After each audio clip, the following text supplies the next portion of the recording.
ವಸುದೇವ ಸುತಂ ದೇವಂ ಕಂಸಚಾಣೂರಮರ್ದನಂ ದೇವಕೀ ಪರಮಾನಂದಂ ಕೃಷ್ಣಂ ವಂದೇ ಜಗದ್ಗುರುಂ.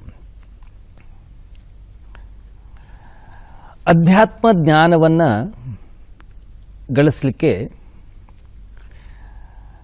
ಅರ್ಹತೆ ಏನು ಅನ್ನುವಂಥದ್ದನ್ನು ಪರಮಾತ್ಮ 9ನೇ ಅಧ್ಯಾಯ ಮೊದಲನೆಯ ಶ್ಲೋಕದಲ್ಲಿ ಬಹಳ ಸುಂದರವಾದಂಥ ಒಂದು ಶಬ್ದವನ್ನು ಪ್ರಯೋಗ ಮಾಡ್ತಾನೆ.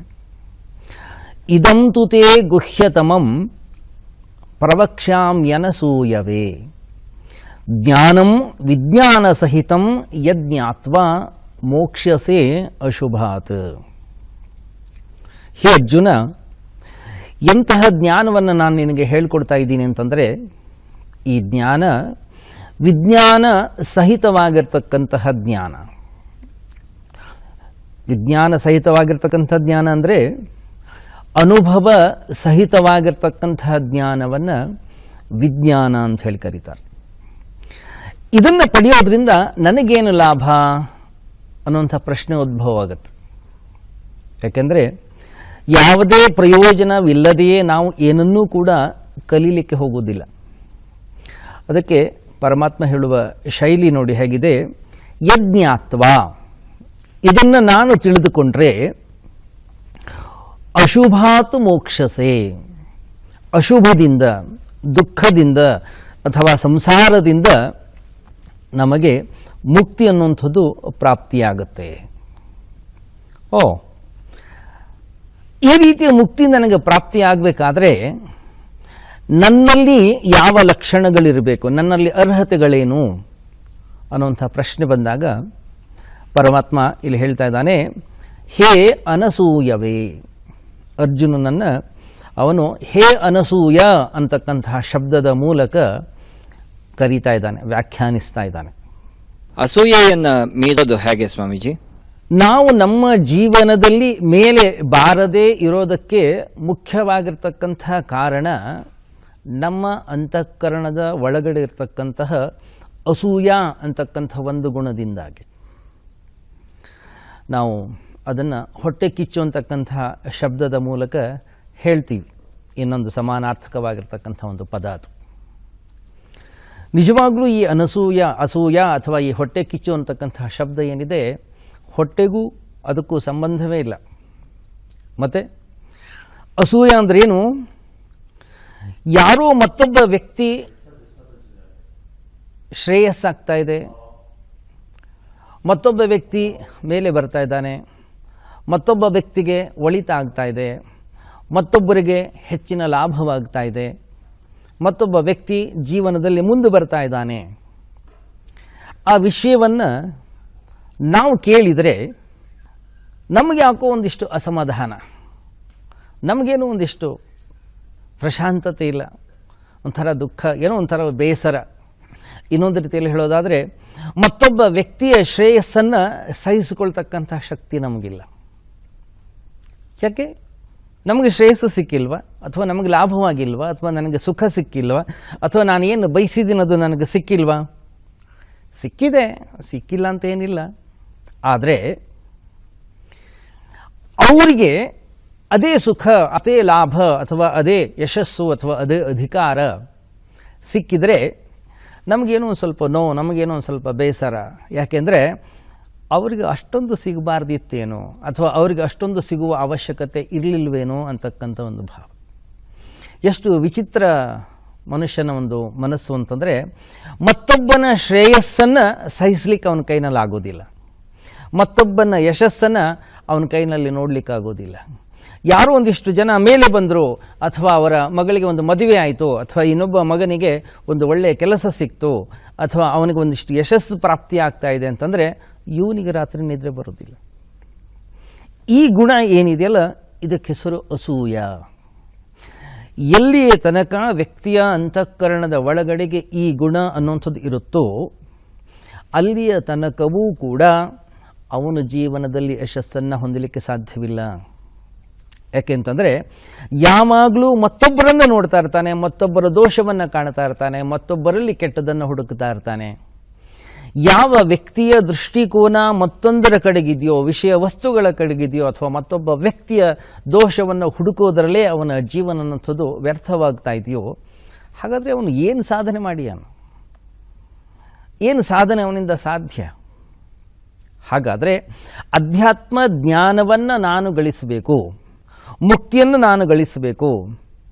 ಹಾಗಾದರೆ ಪ್ರಪ್ರಥಮ ಒಂದು ಸಾಧನೆ ಒಬ್ಬ ವ್ಯಕ್ತಿಯಲ್ಲಿ ಇರಬೇಕಾಗಿರತಕ್ಕಂಥ ಒಂದು ಜೀವನ ಮೌಲ್ಯ ಏನಪ್ಪ ಅಂತಂದರೆ ಅನಸೂಯವೇ. ಅಸೂಯಾರಹಿತವಾಗಿರ್ತಕ್ಕಂತಹ ಒಂದು ಜೀವನ ಮೌಲ್ಯ ಗುಣ ಅನ್ನುವಂಥದ್ದೇನಿದೆ ಅದಿರಬೇಕು. ಅಸೂಯ ರಾಹಿತ್ಯತೆ ಅಂತಂದ್ರೆ ಏನು?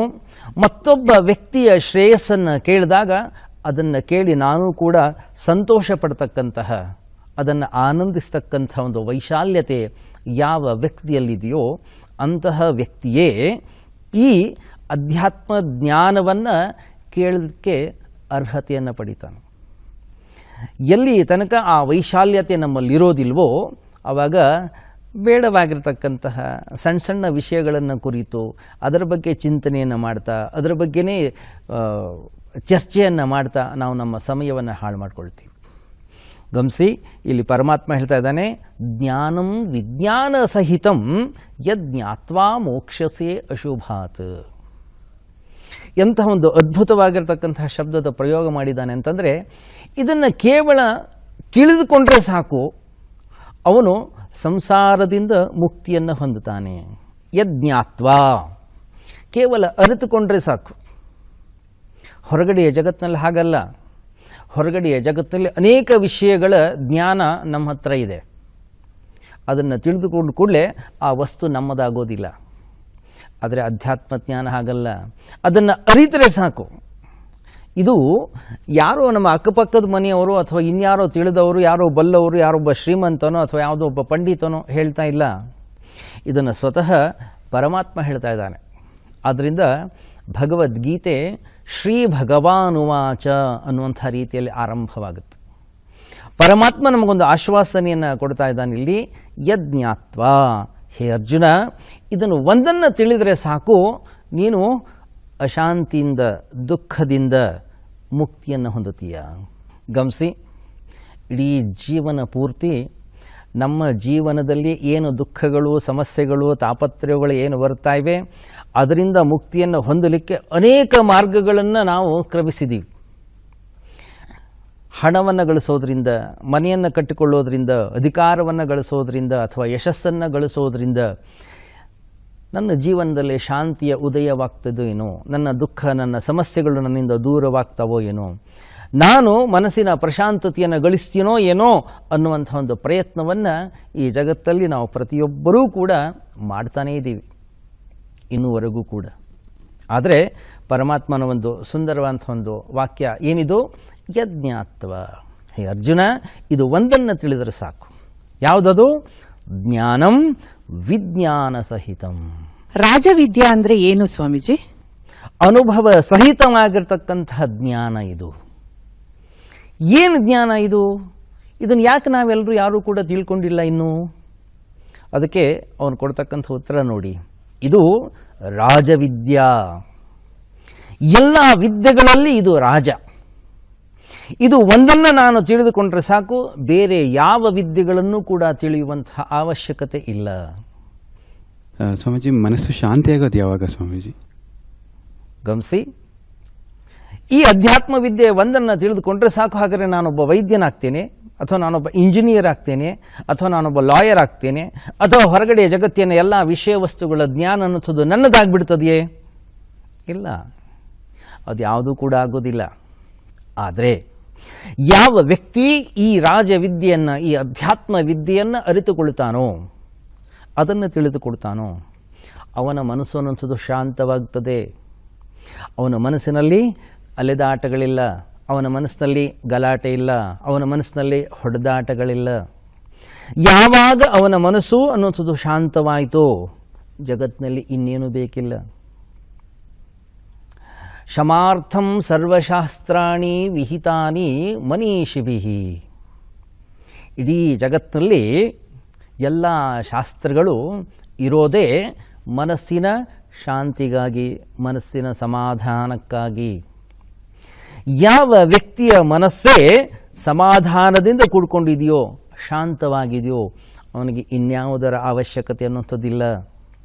ಹಾಗಾದರೆ ನಾವು ಇಷ್ಟು ವರ್ಷಗಳ ಕಾಲ ಮಾಡಿಕೊಂಡಿದ್ದೇನು? ಮನಸ್ಸನ್ನು ಹೇಗೆ ಅಶಾಂತಗೊಳಿಸ್ಕೊಳ್ಳೋದು, ಮನಸ್ಸನ್ನು ಹೇಗೆ ಕೊಳೆಯನ್ನು ಮಾಡಿಕೊಳ್ಳುವಂಥದ್ದು ಅನ್ನೋಂಥ ರೀತಿಯಲ್ಲಿ. ಅದಕ್ಕೆ ಇಲ್ಲಿ ಪರಮಾತ್ಮ ಹೇಳ್ತಾ ಇದ್ದಾನೆ, ವಿದ್ಯೆಯನ್ನು ನಾನು ಯಾವಾಗ ಗಳಿಸ್ತೀನೋ, ಈ ವಿದ್ಯೆಯನ್ನು ಯಾವಾಗ ನಾನು ತಿಳಿದುಕೊಳ್ತೇನೋ, ನನ್ನ ಮನಸ್ಸು ಶಾಂತವಾಗ್ತದೆ. ಆದ್ದರಿಂದ ಇದು ರಾಜವಿದ್ಯ. ಅಷ್ಟು ಮಾತ್ರವಲ್ಲ, ರಾಜಗುಹ್ಯಂ, ಇದು ಅತ್ಯಂತ ಗಹನತರವಾಗಿರ್ತಕ್ಕಂತಹ ವಿದ್ಯೆ. ಈ ಗಹನ ಅಥವಾ ಈ ರಹಸ್ಯ ಅಂತಕ್ಕಂಥ ಶಬ್ದವೇ ಬಹಳ ಆಶ್ಚರ್ಯಕರವಾಗಿದೆ. ಸಾಮಾನ್ಯವಾಗಿ ಈ ರಹಸ್ಯ ಅಂತಕ್ಕಂಥ ಶಬ್ದದ ಪ್ರಯೋಗವನ್ನು ನಾವು ಯಾವಾಗ ಮಾಡ್ತೀವಿ ಅಂತಂದರೆ, ಏನೋ ಒಂದು ವಿಷಯ ನನಗೆ ಗೊತ್ತಿದೆ, ನಾನು ಯಾರಿಗೊಬ್ಬರಿಗೆ ಹೇಳ್ತೀನಿ, ಇದನ್ನು ಯಾರಿಗೂ ಕೂಡ ಹೇಳಬಾರ್ದು, ಇದು ನಿಮ್ಮಲ್ಲೇ ಇರಬೇಕು. ಯಾವ ಜ್ಞಾನವನ್ನು ಮತ್ತೊಬ್ಬರಿಗೆ ಹೇಳಬಾರ್ದೋ ಅದು ಬಚ್ಚಿಟ್ಕೊಂಡಿರಬೇಕು, ಅದನ್ನು ನಾವು ರಹಸ್ಯ ಅಂತಕ್ಕಂಥ ಶಬ್ದದ ಮೂಲಕ ಪ್ರಯೋಗ ಮಾಡ್ತೀವಿ. ಆದರೆ ಎಷ್ಟು ವಿಚಿತ್ರ ಇದೆ, ಯಾವುದನ್ನು ನನ್ನ ಕೈಯಲ್ಲಿ ಇಟ್ಕೊಳ್ಳಿಕ್ಕೆ ಆಗಿಲ್ಲ ಅದನ್ನು ಯಾವಾಗ ನಾನು ಮತ್ತೊಬ್ಬರಿಗೆ ಹೇಳಿ ಇದನ್ನು ದಯವಿಟ್ಟು ಯಾರಿಗೂ ಹೇಳಬೇಡಿ ಅಂತ ಹೇಳ್ತೀನೋ, ಅದನ್ನು ಹೇಗೆ ಅವ್ರು ಇಟ್ಕೊಳ್ಳಿಕ್ಕೆ ಸಾಧ್ಯ? ರಹಸ್ಯವಾಗಿ ಖಂಡಿತವಾಗಿಯೂ ಕೂಡ ಇಟ್ಕೊಳ್ಳಿಕ್ಕೆ ಸಾಧ್ಯ ಇಲ್ಲ. ಆದ್ದರಿಂದ ಯಾವ ವಿದ್ಯೆಯನ್ನು ಇನ್ನೂವರೆಗೂ ರಹಸ್ಯವಾಗಿ ಇಟ್ಕೊಳ್ಳಿಕ್ಕೆ ಸಾಧ್ಯವಾಗಿಲ್ಲ. ಹೊರಗಡೆಯ ಜಗತ್ತಿನಲ್ಲಿ ವಿಜ್ಞಾನಿಗಳು ಬಹಳ ಅದ್ಭುತವಾಗಿರ್ತಕ್ಕಂತಹ ಪ್ರಯೋಗಗಳನ್ನು ಮಾಡ್ತಾರೆ, ಹೊಸ ಹೊಸ ಹೊಸ ಹೊಸ ಅನ್ವೇಷಣೆಗಳನ್ನು ಮಾಡ್ತಾರೆ. ಅನ್ವೇಷಣೆಗಳ ಆದಮೇಲೆ ಅವರಿಗೆ ಗೊತ್ತಾಗುತ್ತೆ, ಈ ವಿದ್ಯೆ ಅಯೋಗ್ಯನ ಕೈಗೆ ಸಿಕ್ಕರೆ ಈ ಜಗತ್ತಿಗೆ ಅನಾಹುತವಾಗುತ್ತೆ. ಆದ್ದರಿಂದ ಹೊರಗಡೆಯ ಎಲ್ಲ ವಿಜ್ಞಾನಿಗಳು ಅಯೋಗ್ಯರಿಂದ ಹೇಗೆ ಇದನ್ನು ರಕ್ಷಿಸಬೇಕು ಅನ್ನುವಂಥ ಒಂದು ಪ್ರಯತ್ನವನ್ನು ಮಾಡ್ತಾ ಇರ್ತಾರೆ. ಎಷ್ಟೇ ಪ್ರಯತ್ನವನ್ನು ಮಾಡಲಿ, ಯಾರು ಅಯೋಗ್ಯರೋ ಅವ್ರಿಗೆ ಅದು ಸಿಕ್ಕೇ ಸಿಗುತ್ತೆ. ಆದರೆ ಈ ಅಧ್ಯಾತ್ಮ ಜ್ಞಾನ ಅನ್ನೋದು ಹಾಗಲ್ಲ. ಯಾವ ವ್ಯಕ್ತಿಯಲ್ಲಿ ಯೋಗ್ಯತೆ ಇದೆ ಅವನಿಗೆ ಮಾತ್ರ ಇದು ಪ್ರಾಪ್ತಿಯಾಗುತ್ತೆ. ಆದ್ದರಿಂದ ಇದಕ್ಕೆ ಹೆಸರು ಅಧ್ಯಾತ್ಮ ವಿದ್ಯೆ.